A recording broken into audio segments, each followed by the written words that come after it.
Hello, squatters. We're back with another one. As we continue engaging about this issue of the DRC and our National Defense Force being attacked there, now this issue is actually drawing attention from the international community. And it's becoming a concern, to us as normal citizens, because we are looking at people who actually are our leaders and they don't know what they are doing there. They happen to be there because they are there, but they don't know what they are doing. Our president, Cyril Ramaphosa, is busy building enemies instead of creating friendship with other people. It was first with Donald Trump saying all of those things that he said to him. We understand that Donald Trump might, sometimes be a little bit unreasonable, but I was reviewing these videos of Cyril Ramaphosa saying all that he was saying, to the U.S. President Donald Trump, and it's not actually friendly, man. It's not actually friendly, and I think somehow these two guys, they know what they are actually fighting for. I don't want to enter into that space.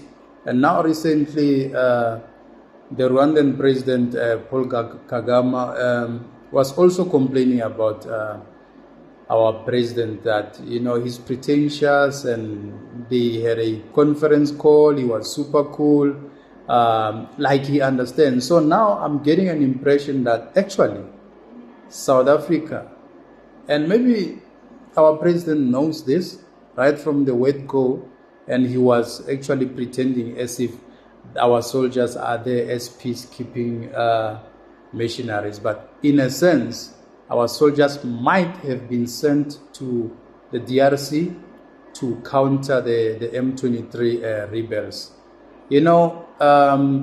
I think Tshisekedi had an agreement of some sort or discussion with Cyril Ramaphosa that bring your force here, so let's fight these M23 rebels. It's not going to help, by the way. It's not going to help. And as much as South Africa has taken a position of fighting the M23 rebels, it is going to be sour. It is going to be bad. And another thing is that as much as also our president, Cyril Ramaphosa, has created a certain impression with the Rwandan president, now we are throwing ourselves deep into the hole. The only way to stop getting deeper into some trouble is to stop digging. So I don't know if our president will stop digging, because at this stage, and I saw on the news that some private security company want to intervene, say we can flush those M23 rebels and all of that. Out of the problems that we have, you think about the tender. Is that all that you can think about? The foundation of our country is not good. I'm very much unhappy with the foundation of our country. And if you ask me now, every boy who's young from school must just go to military. For us to have at least a better foundation. Every boy who completes matric, they must go to military. They must get a military skills development training, maybe for 2 years. Then after that, you can study for whatever the course you want to do. We need to create tough future men for this country. If you look at people like President Paul Kagame, he took most of his I think 2-3 of his kids to a military school.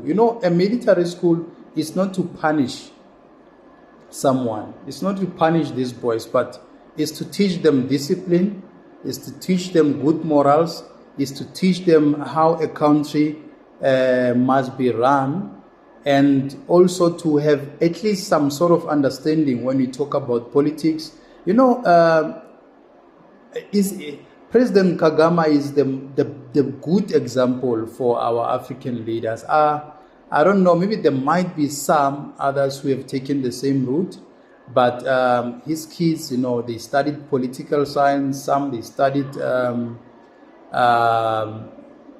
what do you call this, technology, some they studied finance, some they studied economics and all of that. we really have to be serious as a country. We can't be having Nyaupe boys running around this quarter camp and then £2 and all of that. We really need to be tough, to be serious, because our peers are leaving us behind and we're becoming an embarrassment. Look now recently what happened now. Our military is a joke. They can just wipe those soldiers there out, the M23 rebels, if they want to. Or they can capture them. They can demand a ransom from South African government. So it shows how much playful our politicians are. They are not focusing on building this country. They absolutely have got no vision for this country. And you take someone like Nji Motshekga, with all due respect, Nji Motshekga is a respected woman. But my problem is that portfolio that she is running, she's not fit for that portfolio. That portfolio actually wants someone with a military background. I've said it before. You need someone, on this key position of state security, intelligence. Even when July 2021 unrest happened, I didn't understand why couldn't our government pick up that there's something that is about to happen. They couldn't prevent it. All that they know is to victimize Bututu Zile Zuma and all of those people, Wungizwe Mchunu and all of that. That is nonsensical. They should have actually prevented that. With the defense force that we have, with the police and everyone, they couldn't stop the looting. How poor our government is. They are very poor, they are very useless, and they like power, but they don't know what to do with power. People who have got the expertise to run this country, to head the military, to stop this privatization or tendering system, and tenders there at the SANDF there, and have everything, empower the what you call that, SOE that is producing DINEL, that is producing the firearms, all of those things, ammunitions and all. Empower that portfolio so that at least we capacitate ourselves, because now at this stage we are very much vulnerable, and any country, even Zimbabwe, I think they can attack us if they want to, or Mozambique, they can attack us if they want to, because we are at this stage, we are very much vulnerable. And as much as we have all the resources, we don't know how to use our resources, and the foundation is very terrible. President Kagame, one of his sons is working in the terrorist group, the unit that is presidential, guarding the president and escorting and everything. One of his sons is there, Commander Ian Kagame. So it shows how that man understands the military background and how much training these boys should have. As much as things are now, I believe that now we need to start building. Where can we start? We need to have all the boys that completes matric education, they must be sent for at least 2 years military skills development training, so that we can create tough men. And from there you can study for whatever the course you want to study. But we have got too much celebrities who wants to be on social media, to bash one another, to portray fake life and all of that. And people who are from the poor backgrounds, who happen to be rich, they go to the clubs there, they spend 100,000. We've got politicians who also do the same. You remember, I don't want to mention names, by the way. They are celebrity politicians, and they don't have a vision about our country. They don't actually have a dream of where exactly they want our country to be. It's so sad. It's so sad that now we have become a joke, and people with the expertise and all of that, they are sidelined because they are not politicians. They only put politicians who knows absolutely nothing what is happening there. If you look at our defense minister, she has got no idea what is going on there in the military. She's just there, for a salary, to get paid, and life goes on. She doesn't know exactly what is going on. Maybe I beg to differ. Maybe you might have a different view about that. But if you ask me now, in the military skills development, we need these young boys. And then in the military, for a commander of a minister of defense, we need someone with a very strong military background, and we must take some of our soldiers there to oversee, to train there, to military schools there. Even we can take them to US there. There are good schools, military schools, that they can train so that they stop bragging that they are soldiers while they are ill-trained, they are ill-equipped. And you can see that if the war starts here in South Africa, we might end up taking arms and having to protect ourselves when they are there. They will give us those rifles so we can use them, because some of us, we can use those rifles. We just look at them that, do they really know how to use these things? Can they really protect us?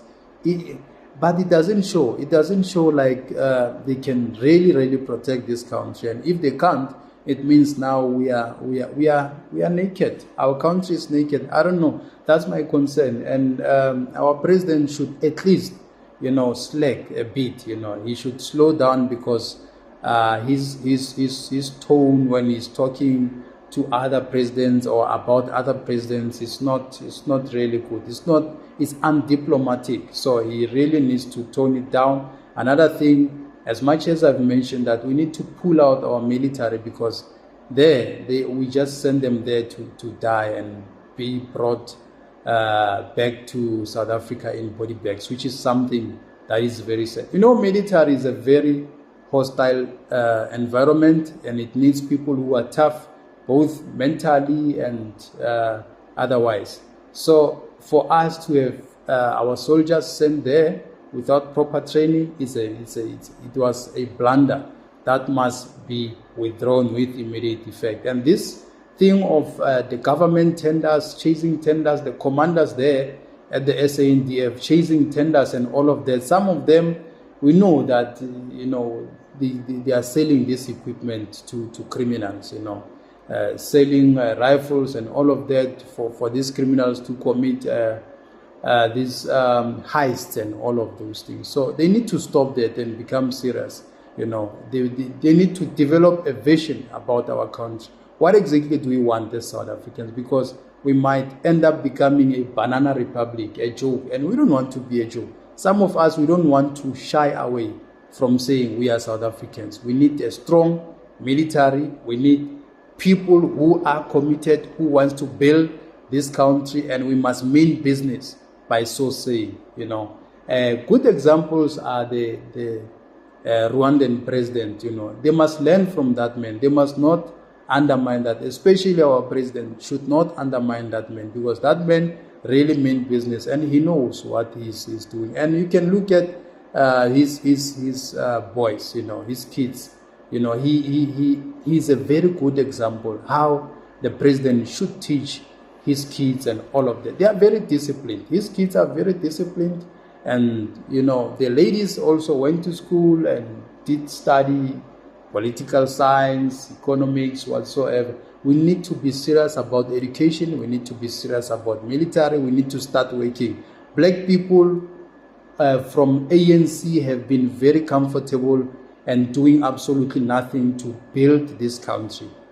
So now it's time for them to become serious. It's time for them to focus, or else if they keep on doing what they are doing there, we'll push them out. We'll have no choice but to push them out through a vote and install people who can do a better job there. Otherwise, we have been patient with the African National Congress messing up and doing all that nonsense. And now, if they don't change their attitude, they continue to mess up, they continue to chase tenders, they will be out of those chairs. We will elevate and be there and show them how it's done if they don't know how to do it. Because now it's tiring sometimes to beg ANC government to do the right thing. If they can't do the right thing, let them step down and let other people. And this issue of cadre deployment, having comrades exchanging ministerial positions, that it's nonsensical also. It's very, very much, because they appoint people who are incompetent, who have got absolutely no idea what is happening there. So that must also stop immediately. They must stop. They must play there and canvass and do their nonsensical door-to-door and lie to people, and have people with expertise to occupy those positions, ministerial positions, Minister of Police, Minister of Defense, Minister of State and Security, because that is the most important, those are the most important key positions that actually has everything to do with protection of our country. And we need to also have those special force and everything, you know. Our government must actually take us into confidence. You see, our President Cyril Ramaphosa wearing a camouflage uniform. They say he's a commander-in-chief, but he doesn't have any background of a military. Nothing. He has never carried a rifle in his whole life. So, you know, I start to believe that people who become presidents must have at least a military background, how it's, you know, how it feels to be in that environment. Because look at how our president is exposing the defense force too in DRC. The M23 rebels are just doing as they please there. You know, even if you mention people like Museveni and all of, even Donald Trump went to the military school and all. I think it's important, you know, for discipline, for especially for men, because when we are supposed to protect our country, how are we going to protect our country? Because in some instances, if the terrorists, they come and overpower our military, we have to take up arms and protect our country. So how are we going to do it with these young boys dancing from a piano and all of that, and are having a good time? They smoke the whole day, and you turn in the corner there, there's Nyaupe sitting there and smoking and doing absolutely nothing. We are not building anything. And even on the part of education, we need to have these military schools, tactical training academies, and it must be voluntary, because the more it becomes difficult and expensive to train, or we can use private companies. I don't have a problem if we use private companies that are training tactical response unit for these boys when they go maybe to police. It must be compulsory that you really need to be tough, you really need to have passion when you enter into such professions like police or military, and you must be respected by them. When you pass here, you must respect that this is a military, you know. These are the people who are on standby, you know, to protect our country. It is worrisome at this stage that our military is weak, is a fact, and that is why countries like Rwanda are charging at us, saying, you should have started what you are saying. If you started, then we are ready anytime. You know, have you ever had that confidence? Someone saying, I'm ready anytime. If you want to start a war or something, I'm ready anytime. I'm ready, bring it on. That is confidence at a high level. So you can ask yourself, are we really ready for, I'm not actually condoning war and all of that, but as a country, you look at countries like America and Russia, they are always up to standard. They are always on point. The military there is very strong. They've got all the equipment. They are taking it seriously, up to down to their security and borders and everything. They're taking this whole thing serious. In the first place, South Africa, by the way, is naked. If there could be any terrorist attack here, they will easily penetrate, maybe through Zimbabwe, Messina, and all of a sudden they are in our country, mingling with us and are taking all those public areas. They can cause a very, very huge damage. Because why? We've got a government which does not care.